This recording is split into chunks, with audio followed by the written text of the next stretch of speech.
baru, tapi cara melakukannya pakai aja yang punya orang.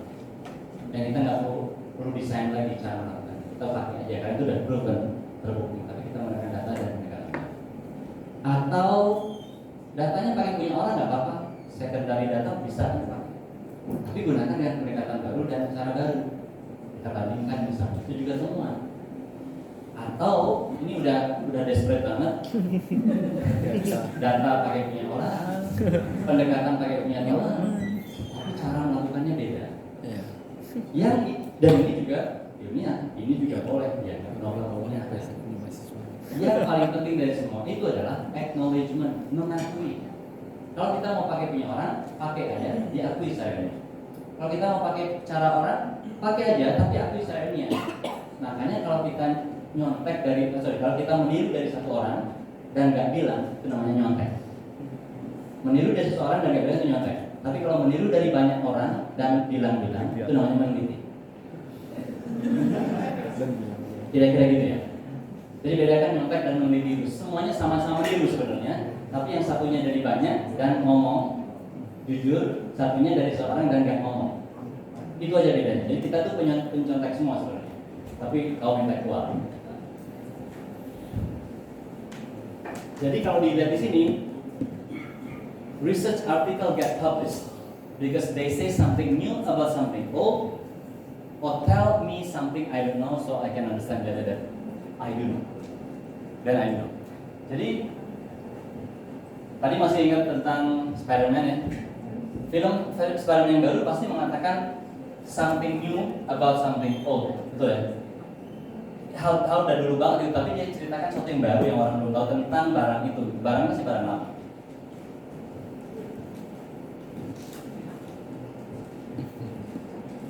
Atau tidak ada yang baru sama sekali, cuman orang itu jadi lebih mengerti objek itu secara lebih baik.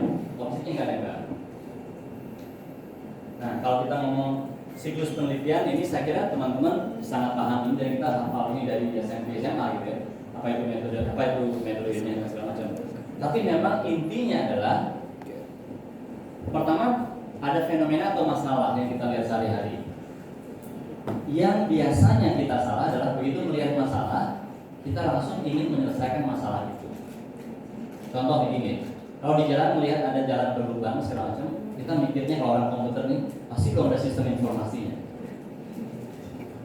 Kalau sistem informasinya ada, orang bisa melaporkan ini segala macam, mesti nggak akan begini. Dibuatlah sistem informasi pelaporan jalan berlubang. Yang kadang-kadang tidak kita lakukan adalah begitu kita ada masalah, sebenarnya peneliti itu tidak boleh menurut saya dan menurut juga orang-orang yang saya baca, tidak boleh langsung menuju apa penyelesaiannya, tetapi langsung kita menuju ke perpustakaan.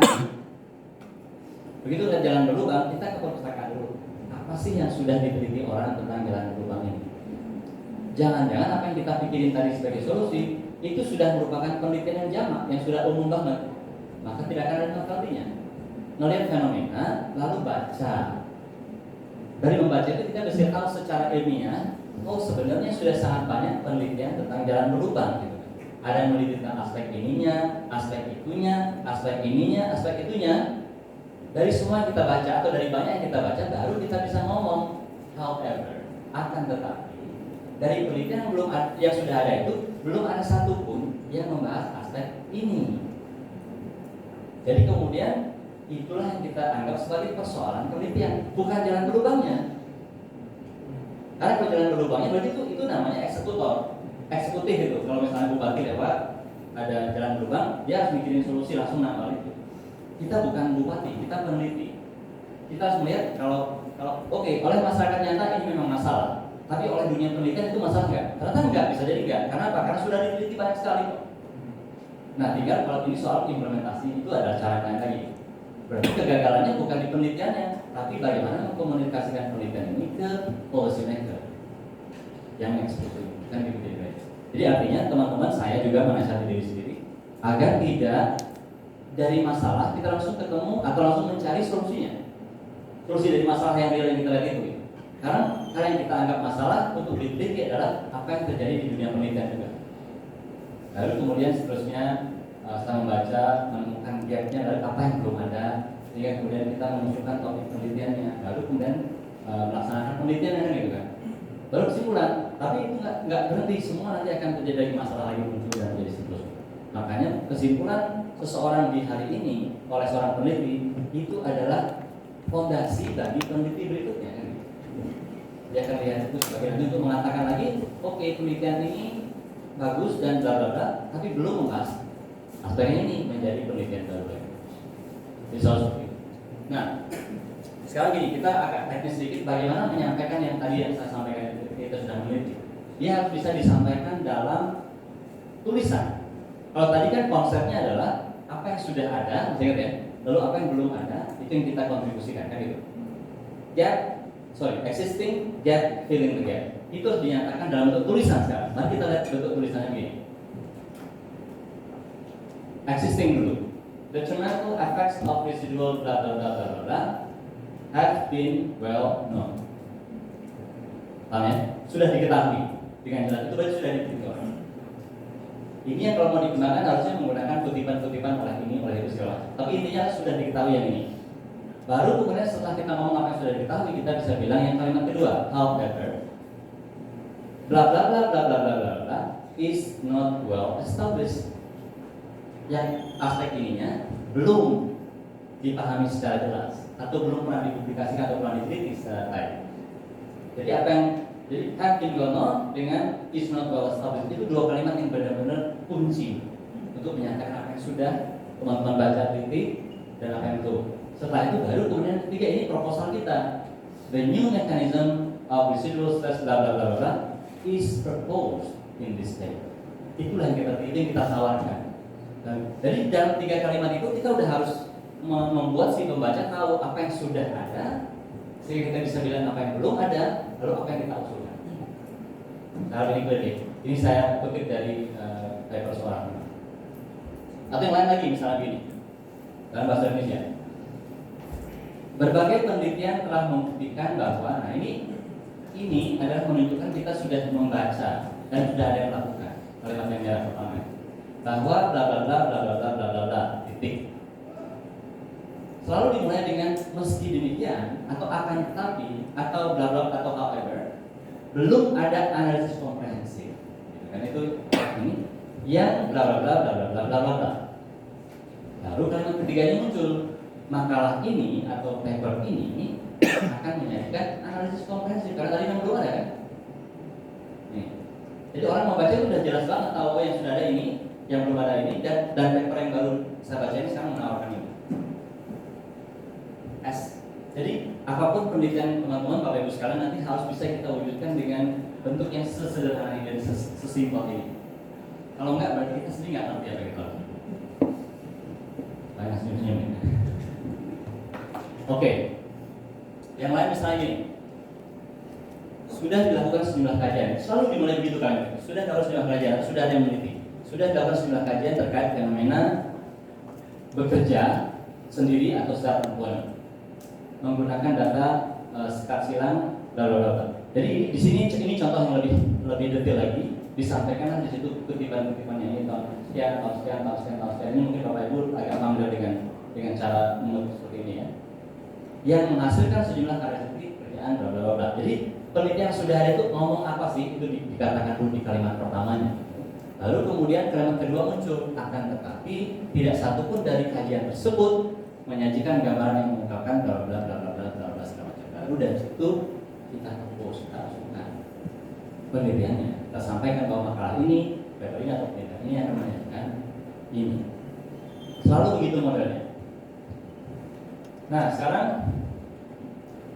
kita tadi bicara soal strukturnya bagaimana, soal cara menyajikannya bagaimana. Sekarang soal cara menulisnya. Saya mau adakan game sedikit ya. Ada yang pernah tahu ini? Pernah ada yang lihat ini? Mungkin belum ya. Saya biasanya sih meminta mahasiswa untuk membaca. Kalau saya minta membaca, ada yang berkenan? Oh pasti enggak, oke. Atau ada yang mau baca? Boleh Mbak Stiki? Soalnya saya pikir itu namanya. I'm a part of lost generation and I refuse to believe that I can change the world. I realize this may be a shock, but happiness comes from within. It is a lie, and money will make me happy. So in 30 years, I'll tell my children they are not the most important thing in my life. Desperate sekali ya memang ini. Pertama, I'm a part of the lost generation. Judulnya udah kayak begini. Tersesat itu. Saya mau izin untuk mengulasnya. Terima kasih jawab apa namanya? Sasta. Sasta bukan Stiki. Sorry. I'm a part of the lost generation. Satu. And I refuse to believe that I can change the world. Dia tuh udah desperate banget, gak bisa mengubah dunia ini katanya. I realize this may be a shock, but happiness comes from within is a lie. It's the lie. And money will make me happy. Kita banget ya. Kita banget. So in 30 years, I'll tell my children they are not the most important thing in my life. Bahasa Sasta. My employer will know that I have my priorities straight because work is more important than family. I tell you this, once upon a time, families stay together, but this will not be true in my era. Sedih banget ya. Lanjut Pak. Salahnya mama. This is a quick fix society. Experts tell me 30 years from now I will be celebrating the 10th anniversary of my divorce. I do not consider that. I will live in a country of my own making in the future. Environmental destruction will be the norm. No longer can it be said that my peers and I care about this earth. It will be evident that my generation is apathetic and lethargic. It is foolish to presume that there is a hope, and all of this will come true unless we reverse it. And all of this will come true unless we reverse it. Saya balik bacanya sekarang. There is a hope. It is foolish to presume that my generation is apathetic and lethargic. It will be evident that my peers and I care about this earth. No longer can it be said that environmental destruction will be the norm in the future. I will live in a country of my own making. I do not concede that 30 years from now I will be celebrating the 10th anniversary of my divorce. Experts tell me that this is a quick fix society, but this will not be true in my era. Families stay together. Once upon a time, I tell you this, family is more important than work. I have my priorities straight because my employer will know that they are not the most important thing in my life. So in 30 years, I'll tell my children, money will make me happy is a lie, and happiness comes from within. I realize this may be a shock, but I can change the world, and I refuse to believe that I'm a part of the lost generation.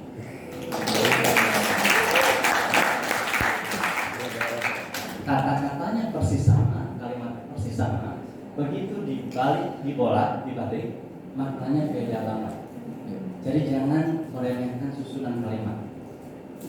Jadi apapun yang kita omongkan tadi itu, ini adalah soal cara berekspresi, soal menulis, soal cara menyampaikan sesuatu dengan cara yang baik.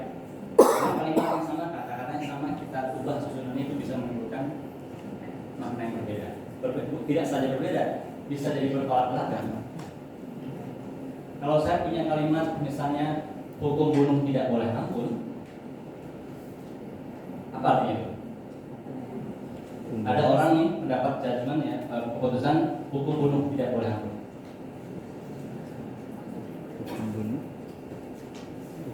Bisa jadi dibaca hukum bunuh tidak boleh ampun, atau hukum bunuh tidak boleh ampun. Jadi satu koma itu berharga satu nyawa. Ya. Kalau kita menulis untuk diri sendiri atau untuk ini namanya Cek. Cek. Saya dari Fakultas Teknik soalnya, jadi merasa banget sering disalahkan. Kesalahan teknis, nggak pernah dibilang kesalahan biologis gitu. Apalagi kesalahan ekonomis itu nggak pernah.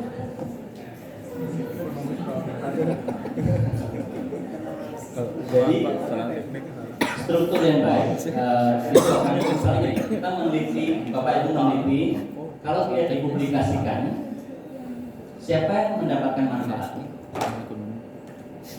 Sejawat, ya kan? Rekan sejawat pasti, karena numpulnya cuma di perpustakaan dan di ruang tamu. Itu pun kalau sejawatnya baca. Tapi kalau dipublikasikan, yang dapat manfaat sejagat. Tipis bedanya, tapi luar biasa dampaknya. Apakah mau penelitiannya hanya dimanfaatkan sejawat atau sejagat? Nah, jadi dari itu semua kita lihat bagaimana menyatakan di setiap dan contribution. Satu, nyatakan apa yang sudah ada atau sudah dilakukan orang lain. Itu langkah pertama. Kedua, lalu kita bisa mengatakan apa yang belum ada tadi kan. Yang ketiga baru kita bisa bilang apa kontribusi kita. Existing, gap, filling. Oke. Sekarang final tips. Tipsnya yang terakhir. Pertama, kita sering bingung soal bahasa asing atau bahasa asing. Karena publikasi dan bahasa asing segala macam, saya kasih tahu sekarang jangan belajar bahasa asing, susah soalnya. Ya, kita pelajari aja bahasa kita sendiri. Kita tinggal di sebuah desa bernama Global Village. Banjar-banjarnya bernama apa? Indonesia, Australia, Inggris, Irlandia, itu banjar. Dan kebetulan antar banjar nih komunikasi hari ini nggak bisa pakai bahasa Indonesia. Kebetulan aja. Yang bisa dimengerti adalah bahasa Inggris. Jadi bahasa itu bahasa kita, bukan bahasa asing. Jadi kita belajar bahasa Inggris saja. Tapi dengan konteks itu adalah bahasa kita, bukan soal kita ribet belajar bahasa orang lain. Itu bahasa kita kok untuk kepentingan agar kamu mengerti saya gitu. Bukan agar saya mengerti kamu saja. Sekali lagi ya. Aku mengerti, kamu mengerti, atau apa sih tidak ada. No. Itu nggak lucu ya. Oke, nggak masalah. Jadi kita belajar bahasa Inggris karena bahasa Inggris bahasa kita. Iya, bukan karena kita mau gimana, agar orang lain tuh mengerti kita gitu. Agar apa yang kita tulis yang tidak berdarah-darah ini bisa dimengerti orang lain, kan gitu tujuannya kan. Sayang kalau ini. Jadi untuk kepentingan kita, bukan untuk kepentingan mereka. Sorry ya. Gitu. Untuk kepentingan kita. Saya mau kasih tips nggak belajar bahasa Inggrisnya gimana? Tips dalam waktu 2 detik akan bisa dapat TOEFL 4.700. Jadi kalau ada ngasih tips kayak itu udah langsung bohong ya pasti. Karena TOEFL itu nggak sampai 700. Tapi gini, saya punya 3 tips tuh biasanya. 1, kalau saya ditanya gimana cara belajar bahasa Inggris Pak atau Mas atau Beli, saya bisa tanya balik. Kamu dulu belajar bahasa Inggrisnya gimana? Itu hampir selalu nggak bisa jawab ya. Oh ya bisa aja. Bisa itu orang Indonesia. Tapi kita kadang tidak sadar kan, bagaimana dulu kita belajar bahasa Indonesia. Jadi inti dari bahasa itu bukan soal belajar tidak belajar, tapi terpapar atau tidak. Betul kan? Kan kita bisa bahasa Indonesia karena terpapar, bukan karena belajar strukturnya ya. Kan tidak mungkin mamahnya misalnya menimang-nimang itu. Nah, awalan ter itu bisa diaplikasi kan nggak gitu kan? Atau ayahnya mentang-mentang pintar bahasa Indonesia, majas metafora adalah gitu kan? Beliau ya bicara saja, lalu kita mendengar, lalu kita terekspos. Jadi pertanyaan berikutnya adalah, teman-teman terekspos nggak dengan bahasa Inggris? Terpapar nggak? Kalau nggak, mohon maaf, kita nggak akan bisa.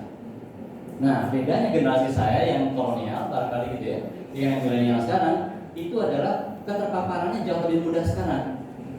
Ada YouTube, ada banyak sekali. Sudah tidak boleh lagi loh sebenarnya kita mengatakan sulit, nggak bisa, nggak punya fasilitas. Itu udah nggak boleh dikatakan lagi hari ini. Kalau kami masih punya keuntungan untuk bisa mengatakan itu ya. Karena sekarang itu kasihan mereka hidupnya. Gak bisa mengeluh sebenarnya. Mengeluhnya paling, oh aku di unfriend di Facebook paling gitu aja. Oh aku dapat banyak sekali dislike paling gitu aja masalah mereka kan. Tapi kalau anak saya tinggal sama ngomong dia marah besar. This is our problem. This is a big problem. Dia di unfriend ya di Facebook itu big problem. Serius tuh masalah bagi anak. Nah artinya pertama berarti terekspos kan. Itu satu. Kalau teman-teman tidak terekspos atau tidak mengekspos diri, nggak akan bisa bahasa Inggris. Kalau saya dulu mau izin untuk cerita saja. Ketika tahun 1997 itu kita nonton di komputer pakai VCD. Wah yang dia ini pasti senior. Nah, sekarang saya mau VCD. Apa itu? Kaset, sebuah kaset apa lagi? Kaset. Apa hubungannya kaset dengan pensil? Banget. Pensil. Ada sebuah relasi yang sulit dijelaskan antara pensil dengan kaset. Kayak muter-muter. Mohon maaf ya udah deh kalau tidak paham nanti tanya ke Om aja. Tanya ke mama tantenya mungkin tahu. Itu pertama. Terus kedua lagi. Kita sering sekali bilang begini, oh dia sih emang pintar sih, cerdas dia, makanya bahasa Inggrisnya bagus juga nilainya. Kita mengaitkan kemampuan bahasa dengan kecerdasan. Saya menolak, saya nggak percaya. Saya tidak percaya kemampuan bahasa Inggris itu terkait dengan kecerdasan. Buktinya apa? Di Inggris, tidak semua orang cerdas. Tapi semua bisa bahasa Inggris. Dia bahasanya. Tahun 2017 saya diundang ke Inggris bicara di King's College London. Saya ketemu di stasiun kereta. Orang gila, bahasa Inggris kok kayak. Saya langsung mikir, Bercanda. orang gila aja bagus bahasa Inggris. Tapi benar kan? It has nothing to do with intelligence, exposure. Terus yang ketiga lagi, kita biasanya bilang ini, oh dia sih pernah tinggal di luar negeri, maka bahasa Inggrisnya bagus baca. Tempat tinggal seseorang kita kaitkan dengan kemampuan bahasa. Sekarang mau jujur aja sama saya. Siapa di sini yang lahir besar di Bali, sekolah di Bali? Banyak pasti kan? Bisa Bali. Tapi setiap dapat pelajaran bahasa Bali itu mulus-mulus. Yang di rapotnya nilai bahasa Inggrisnya lebih bagus dari bahasa Balinya, pasti banyak di sini. Sekarang coba pertanggungjawabkan sama saya kenapa itu. Kalau memang tinggal di satu tempat membuat kita bisa bahasa tempat itu sudah mematahkan semuanya itu. Jadi membuat orang bisa bahasa tertentu itu bukan karena dia tinggal di sana, terpapar atau tidak. Karena kenyataannya banyak sekali orang bule yang lebih bagus bahasa Bali dibandingkan kita yang belajar. Jadi karena dia belajar aja, bukan karena dia sosok tinggal di mana. Jadi mari kita deklarasikan sekarang kita menolak tiga hal tadi. Satu, kuncinya adalah terpapar. Kedua, tidak ada kaitan dengan kecerdasan dan tidak ada kaitan dengan di mana dia berada. Anak dia ini, dia memang lahirnya di Australia, tapi banyak orang menuduh dia bahasa Inggris bagus karena lahir di Australia. Kan pulangnya umur 7 bulan. Bapak saya biasanya melucu itu, kan biasa seorang kakek itu selalu agak ajum ya, tahu istilah ajum. Kalau punya cucu, cucu cuma kita ngajak ngomong bahasa Indonesia. Kenapa? Ya belum bisa ngomong. 7 bulan.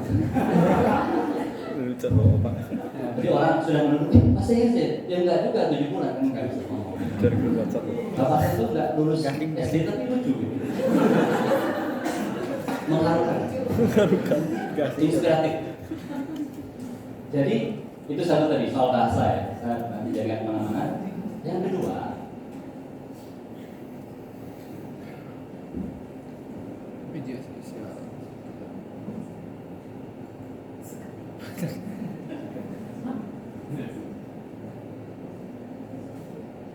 Yeah. Of course. Pernah sudah from the internet.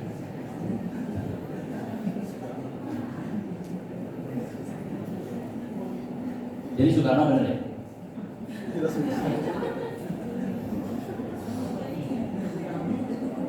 Soekarno atau internet? Ya, Udah di internet bu? Kita sadar ya betapa seringnya kita terjebak oleh situasi ini. Hanya gara-gara ada gambar orang yang hebat di situ, kita percaya ini benar-benar dia yang ngomong. Oke. Ya kan? Jadi bahkan yang informasi ini memang benar informasinya. Benar sih. Dilema ya. Nanti direnungkan di rumah maksudnya gimana? Atau generasi mama, generasi yang disebut anak muda sekarang, kan kita sering menuduh milenial itu alay nggak jelas, tapi dia juga menghina kita. Jadi boomers. Generasi boomers itu adalah generasi yang paling gampang percaya sama apa yang ada di internet. Benar ya? Ya. Coba aja lihat gaya om dan tante kita kalau di grup WhatsApp profil. Beliau akan mengirimkan sebuah posting yang ditulis oleh Duta Besar Indonesia di mana gitu. Terus kalau kita salahkan dia akan bilang, itu kan Pak Duta Besar sendiri yang nulis. Kalau dipikirnya beneran Pak Duta Besar yang nulis. Hanya karena di bawahnya ada tulisan Duta Besar Indonesia untuk bla-bla. Pada hari ini siapapun boleh nulis apapun tentang apapun dimanapun dan mengaku sebagai siapapun. Betul kan? Dan kita bisa jadi percaya. Itu tantangan terbesar hari ini, bukan sekedar bagian mencari informasi, tapi tantangan kita bukan itu lagi. Kita itu maksudnya hari ini ya. Kalau saya dulu ingat banget tantangannya gimana mencari informasi, buku susah, dosen juga nggak punya jurnal segala macam. Mencari informasi was our problem. Tapi hari ini masalah kita adalah menyeleksi informasi. Karena informasi terlalu banyak, kita ada banjir informasi, overwhelmed oleh informasi, bombarded by information. Saya kasih satu hal ya cerita. Dulu di Inggris, di London tahun 1850, itu terjadi wabah yang kita kemudian kenal sebagai kolera. Banyak banget orang meninggal di seluruh kota, hampir seluruh kota, sehingga semua orang berkesimpulan waktu itu pasti penyebabnya ini udara, karena hanya udara yang benar-benar bisa muter dan ada di seluruh kota. Semua orang percaya. The cause, sebabnya adalah udara. Kecuali ada satu orang bernama John Snow bilang, masa sih udara? Saya nggak percaya. John Snow itu tidak percaya, tetapi ketidakpercayaannya tidak hanya sekedar dikatakan, dilakukan sesuatu. Kalau sekedar nggak percaya lalu posting di Instagram itu namanya nyinyir ya. Nggak percaya aja pokoknya. Kalau orang mungkin nggak mungkin itu nyinyir, tapi tidak melakukan sesuatu. Dia tidak percaya dilakukan sesuatu. Apa yang dilakukan oleh John Snow? Dia jalan-jalan ke seluruh kota London dan dia petakan posisi sumur. Yang biru itu sumur. Di mana saja ada sumur, dan dia petakan juga di mana saja ada orang meninggal. Ya. Dari situ, teman-teman sekarang masih percaya nggak kalau kematian terjadi di seluruh kota? Karena ternyata terkonsentrasi di titik tertentu, betul kan? Dari situ, kalau teman-teman distribusi data ini, apa akan dilakukan? Apa yang akan dicurigai? Desain. Mungkin penyebab bukan udara, tapi mungkin sumur, mungkin air. Dari situ kemudian John Snow ngecek, ternyata betul sebabnya adalah air, sumur yang tercemar. Jadi yang terjadi di sini adalah ada fakta fenomena, tapi ada orang yang tidak percaya, tapi ketidakpercayaannya itu dilakukan sesuatu sebagian dari seorang peneliti. Sekarang saya kasih tahu dulu, teman-teman. Sadar nggak? Baru saja menikmati sebuah presentasi tentang sistem informasi geografis dan ilmu kesehatan masyarakat. Bahkan tidak sadar gitu kan? Kenapa itu bisa terjadi? Karena I did it in such a way, storytelling. Ceritanya yang dikeluarkan. Jadi saya tidak bilang kalau ini dari koordinat ini kita buffer sekian kilometer, nggak begitu kan? Buffer itu tahu lah yang SDG-nya tuh ini. Jadi bahkan menyampaikan hal yang ilmiah pun kita tidak harus sosok ilmiah. Yang penting kontennya dilakukan dengan benar ilmiah, delivery-nya boleh aja pakai bahasa-bahasa yang biasa-biasa aja. Contohnya misalnya apa lagi? Kalau bapak ibu nanti di rumah sakit itu akan ada orang yang ngasih tahu cara cuci tangan misalnya. Cuci tangan pakai hand sanitizer itu apa? Bapak saya kemarin pernah mondok di sebuah rumah sakit di Jogja. Datang seorang mbak cantik, itu dia rapi sekali. Pakai pakaian putih-putih. Selamat pagi Bapak, Ibu. Saya mau bikin untuk memberikan edukasi tentang bagaimana pentingnya kita melakukan sanitasi 12. Ibu saya bilang, apa ada edukasi? Jadi dari kalimat yang sangat singkat itu ada beberapa kata yang tidak dia ngerti bahkan. Ada yang dilakukan oleh Mbak itu apa sih? Ngajarin cara cuci tangan. Iya nggak sih? Kenapa nggak datang aja gini? Bu, tadi udah diajarin cuci tangan loh. Tak ajarin ya. Kenapa nggak pakai bahasa manusia biasa gitu aja? Ya, pakai bahasa manusia biasa gitu. Jadi jadi tapi soal cuci tangan itu penting, dia pakai apa segala macam gini itu pakai, silahkan itu dibahas di dalam disiplin ilmunya sendiri aja. Tapi kalau ngomong sama manusia biasa ya pakai bahasa manusia biasa kan. That is our problem sebagai ilmuwan. Nanti kita akan cerita. Oke, jadi teman-teman sekalian, suatu hari teman-teman akan bilang saya berhasil atau saya gagal. Betul? Di antara kegagalan dan keberhasilan itu ada jembatan yang bernama persiapan.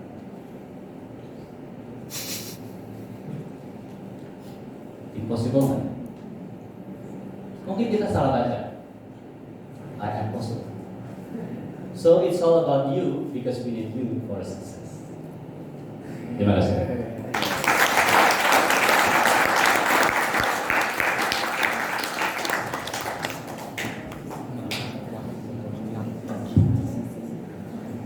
Baik, demikian tadi penyampaian yang sungguh luar biasa dari narasumber kita. Kasih applause sekali lagi untuk Pak Mandewani. Nah, kira-kira dari penyampaian Pak Mandewani tadi ada yang menggugah perhatian Bapak Ibu ingin didiskusikan kira-kira kami.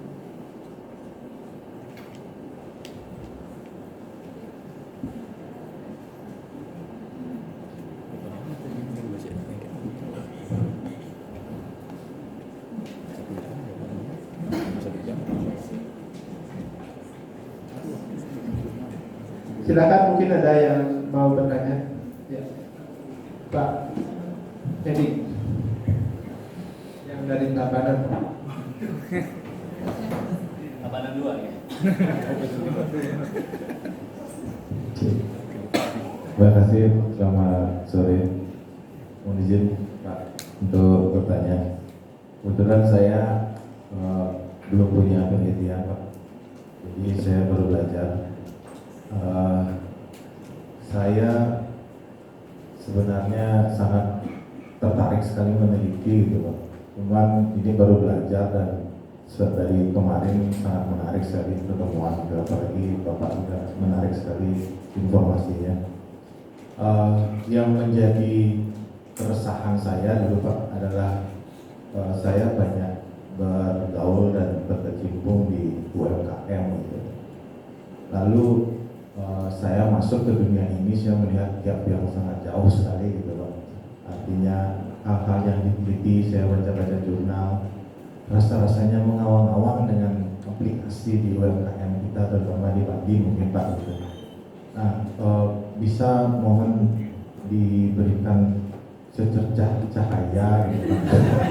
Sang yang sendirian tinggal di Bali dan Anda makin alam yang Agar ini Pak, agar bagaimana mewujudkan penelitian ini bisa mensupport UKM kita gitu. Dan menurutnya sih sekarang kan itu dua game yang berbeda gitu. Bagaimana supaya itu selaras bisa berjalan sama.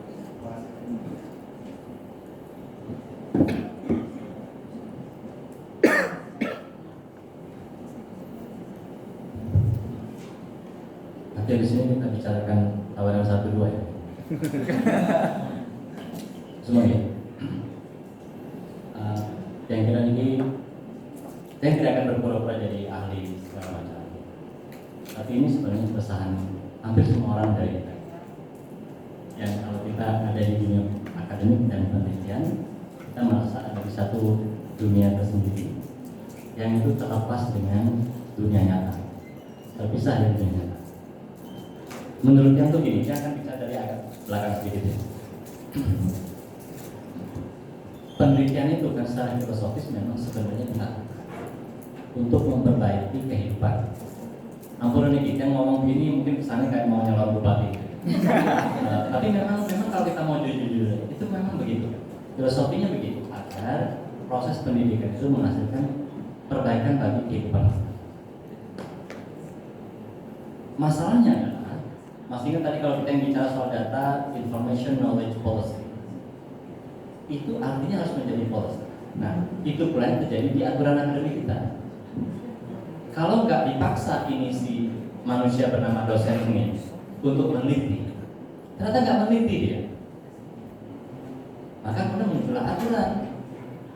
Penelitian itu dikaitkan dengan pangkat, bukan dengan pangkat yang paling penting, dengan duit. Kalau pangkat mah kita nggak peduli sebenarnya. Kalau gajinya, karena hanya dengan cara itu selama ini dianggap paling efektif.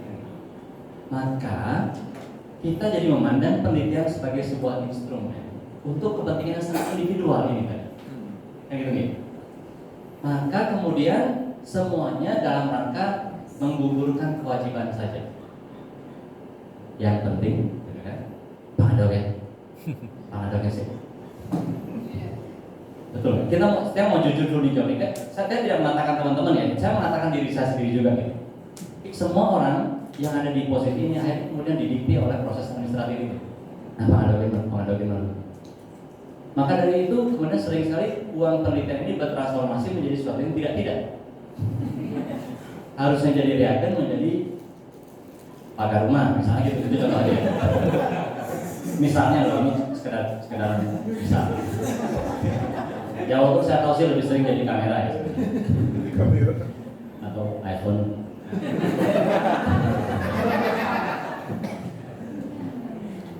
Itu adalah fakta hari ini, dan kita sedang membaca jurnal atau artikel yang diproses dengan semangat yang tadi kita cakap. Ampun ini tidak semuanya begitu, tetapi kita paham sekali bahwa sangat banyak yang begitu juga, dan itulah yang kita baca hari ini. Kebayang nggak sih bagaimana dia melakukan penelitian dengan situasi itu, yang kemudian kita berharap penelitian itu betul-betul mencerminkan atau bisa digunakan untuk meningkatkan kehidupan yang tadi kita cerita di depan ini. It's not gonna work. Tidak akan bisa. Oke, tapi itu yang mohon maaf ini, mungkin agak kesannya desperate gitu ya situasinya agak ini. Tapi gini aja sekarang. Pak Direktur, saya balik dulu aja supaya anggap tidak ada. Nanti kan tinggal bilang sinyalnya nggak bagus Pak. Sama ya triknya. Sama. Tapi biasanya yang kita lakukan begitu bukan direktur ya, mungkin pasangan. Ada yang senyum-senyum simpul. Oke, balik ke situ tadi. Jadi kita memang harusnya membaca lebih banyak. Maka kalau yang bilang tadi, kalau kita membaca apa istilahnya ya, seperti in briefing gitu, baca penelitian di sekitar kita juga, orang-orang yang kita tahu juga perilaku penelitiannya bagaimana dan segala macam. Saya memang khawatir juga, it's not gonna work. Makanya kita harus membaca juga sumber-sumber yang berbeda, yang lebih kaya dari luar negeri sekalipun. Tapi memang bahayanya adalah, ketika saya mau luar negeri, jangan saya dituduh tiba-tiba mengatakan, oh menurut kamu luar negeri jadi bagus. Tidak juga, banyak yang menurut juga, karena Timor Leste juga luar negeri. Myanmar juga luar negeri, Laos juga luar negeri.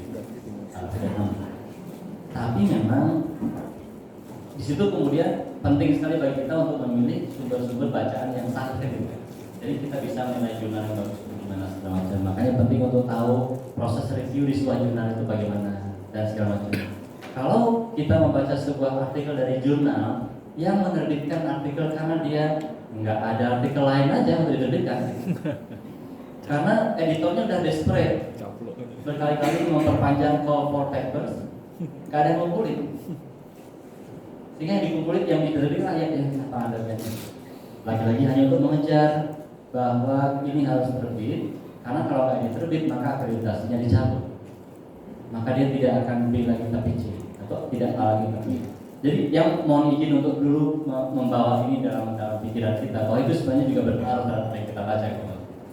Jadi artinya yang tidak punya solusi untuk itu, kalau yang benar-benar pasti. Tapi kalau yang kami boleh sarankan, mari kita membaca hal-hal yang di luar itu, di luar yang kita biasanya baca.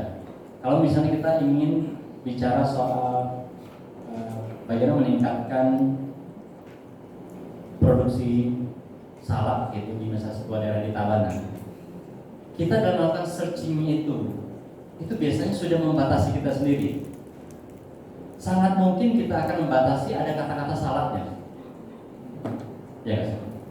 Salak, jangan-jangan kita juga buat batasi Tabanan juga. Kalau kita search di Google Scholar gitu, salak Tabanan, itu sudah pasti membatasi pencarian kita. Itu artinya kita sendiri sudah tidak terbuka pemikirannya. Bahwa kalau kita bicara soal salak, bukan tidak mungkin sebenarnya kita juga belajar tentang udang. Karena kalau kita ngomong distribusi, kita ngomong supply chain, itu berlaku universal. Karena kalau kita ngomong salak, mungkin tidak akan ditulis di jurnal bahasa Inggris dan segala macam. Apa maksudnya? Jadi artinya kita mungkin juga menemukan jurnal-jurnal yang kita sendiri sudah batasi di ruang yang sempit. Nah, kata yang saya sarankan satu, ampuran ini dia bukan berarti menuduh tidak begitu ya, tapi memang kan juga tahu bahwa banyak sekali riset seperti tadi kita bilang, maka risetnya mengawal yang memang dipublikasikan karena sudah ada deadline aja, udah harus laporan segala macam. Jadi itu adalah bukanlah riset yang memang bagus untuk kita baca. Sebaliknya nanti kalau beli sudah meriset agak lama dan sudah sering publikasi, di situ nanti akan mengerti juga. Kalau melihat paper kita sendiri dan kita bayangkan orang lain membaca, kira-kira perasaan kita gimana? Apakah kita cukup yakin kalau orang lain membaca paper saya ini hidupnya akan tercerahkan? Atau dia ketimpangan maksudnya? Atau jangan-jangan saya hanya sekedar gitu aja? Jadi itu nanti bisa kembali ke kita juga setelah kita begitu. Soalnya dia akan membahas itu secara detail, teknis, tapi saya ingin soal membuka insight kita aja. Silahkan. Oh, Pak Buda.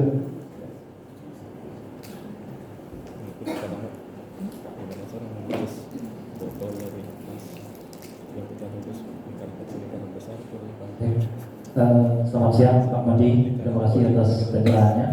Perkenalkan, nama saya Buda. Ya, yang saya mau tanyakan ini biasanya kalau kita dalam penelitian mengembangkan sebuah aplikasi, terkadang kita membuat aplikasi untuk mendukung bidang lain, misalnya aplikasi untuk bidang kesehatan atau bidang pertanian. Nah, yang saya tanyakan adalah ketika kita membutuhkan knowledge atau pengetahuan dari orang lain dalam pertanian atau bidang kesehatan, apakah dia sebaiknya kita masukkan sebagai anggota peneliti kita, atau nanti dia berfungsi atau bertugas sebagai validator atau judges saja? Jadi sebaiknya bagaimana kita ingin mengajukan hibah penelitian misalnya ke PI atau bagaimana? Apakah pihak luar ini kita masukkan dalam anggota penelitian kita, atau nanti kita minta dia sebagai validator saja atau sebagai judges saja dari penelitian kita lakukan? Ya, semua Pak Buda. Jawaban saya singkat, sebaiknya kita masukkan dia sebagai kolaborator, sebagai bagian dari tim ini. Nah, yang sekarang bahas sedikit dari sisi yang lebih administratif ya, dan juga filosofinya. Kalau kami di UGM sekarang itu adalah nomor satu, penelitian itu harus multidisiplin. Tidak hanya multidisiplin, dia harus transdisiplin. Jadi lagi itu, saya juga nggak ngerti istilahnya. Tapi intinya multidisiplin kadang-kadang diartikan sebagai yang penting ada orang lain dari fakultas lain ikut. Itu multidisiplin. Disiplinnya banyak, cuman nggak kawin gitu. Transdisiplin. Jadi itu pula karena yang juga cukup tahu, misalnya teman-teman yang di Dikti dan yang itu kan kami sering ngobrol dan sering juga ikut membantu membuat kebijakan. Jadi mereka sangat mendukung adanya penelitian multi/transdisiplin. Itu ditunjukkan secara administratif dengan banyaknya disiplin yang ada di dalam pembuatan proposal itu. Kalau UGM nanti misalnya selalu mengatakan itu, apapun kegiatannya. Kalau kami ada 20 fakultas di UGM, itu minimal ada 2 atau 3 yang harus mengajukan. Jadi kalau menurutnya, ya, sebaiknya itu akan lebih baik bahkan di mata juri jika itu murni sendiri. Asalkan nanti memang dalam pembuatan proposalnya sendiri sudut pandangnya kuat juga. Jangan sampai nanti namanya ada di situ, tetapi proposal kita sangat teknis, sangat teknis itunya. Jadi hanya kontennya teknis. Maka tadi kalau saya selalu mulainya dari lingkaran besar itu tadi, lalu digabungkan, kemudian ketemu irisannya, lalu baru menuju ke bidang kita apapun dan bidang kita. Betul ya, Mas.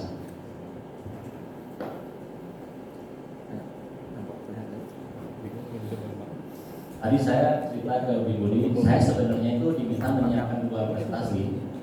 Dia ada satu lagi presentasi, tapi ini yang begini aja, demokratis saja gitu. Kalau misalnya nggak usah Pak, pulang aja, yang gue setuju. Tapi kalau misalnya masih ada sedikit waktu untuk dengerin cerita santai, yang dengan sangat dia akan sampaikan. Terutama tentang ini dia punya satu pengalaman menulis di media populer, tidak terlalu ribet kayak tadi jurnal gitu. Gimana sih kita peneliti ini bisa juga cerita di media-media populer, koran, majalah, atau media yang lain gitu. Kalau misalnya tertarik untuk melihat itu, dia akan sampaikan mungkin singkat gitu. Simpulkan. Boleh. Oke. Ini beneran mau kan, bukan karena apa ya? Dilakukan oleh ini bahwa adanya simpulkan hasil bukan kata-katanya dia. Ada kesimpulan orang ya. Karena Pak kata 2 kata 3 kata tapi simpulkan semua jurnal. Lain ada ini katanya. 1 atau 3 buku. Kemudian Mencakup jurnal. Jadi betul tidak betul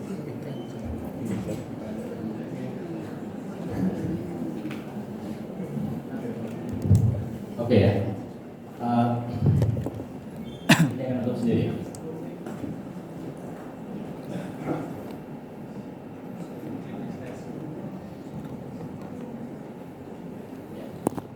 Nah, ini bukan apa-apa sih karena kontraknya dua presentasi, jadi supaya menurut saya nggak dipotong gitu. Kan pertanggungjawaban gitu sekarang kan. Mana Pak filenya gitu. Nggak salah. Bisa nggak sih kita kadang-kadang mudah sekali menuduh gini. Kalau dia ilmiah pasti membosankan.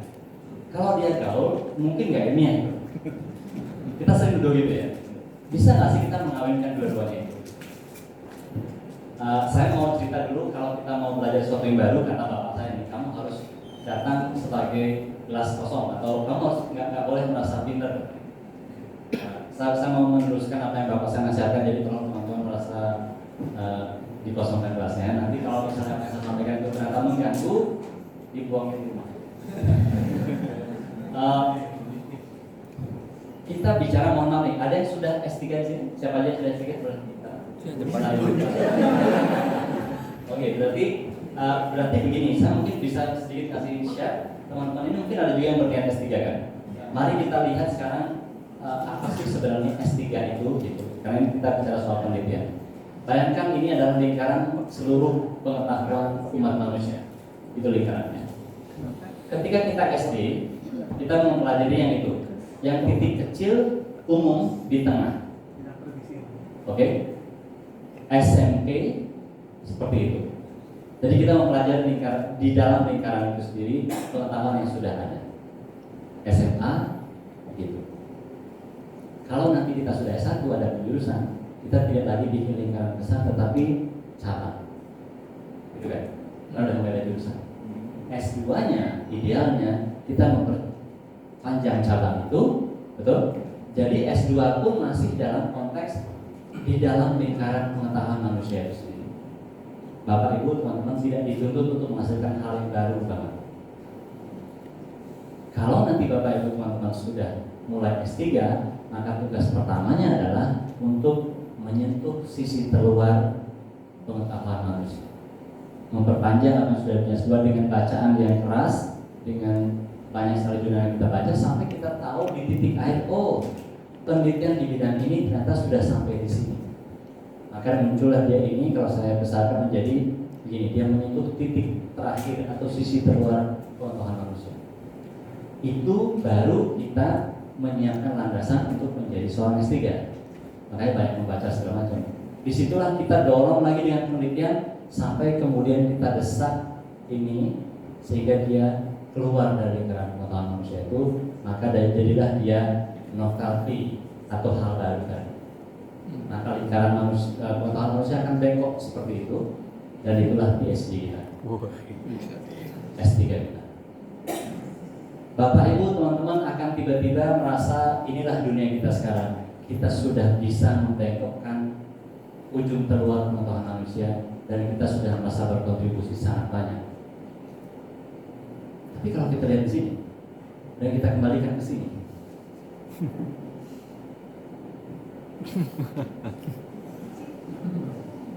itulah PhD kita sekarang. Jadi kalau ada satu hal yang bisa dihasilkan oleh seorang PhD, itu harusnya kerendahan hati, karena dia tidak berkontribusi apapun. Jadi kalau ada orang yang sudah S3 lalu nampak sekali S3-nya gitu, nggak lulus ya, kontribusinya kecil, karena faktanya memang seperti itu. Jadi Bapak Ibu, kalau menurut saya kalau nanti mau S3 jangan terlalu serius. Iya kan? Serius-serius aja cuma gini doang kok. Ngapain? Cuma. Jadi S3 adalah surat izin meneliti. Itu S3. S3 itu bukan puncak tertinggi pencapaian akademik, bukan. Itu surat izin meneliti untuk kita bisa meneliti secara mandiri, itu namanya S3. Di titik itulah kita mulai beneran meneliti secara serius saya. Saya ngomong begini bukan tanpa alasan. Pertama,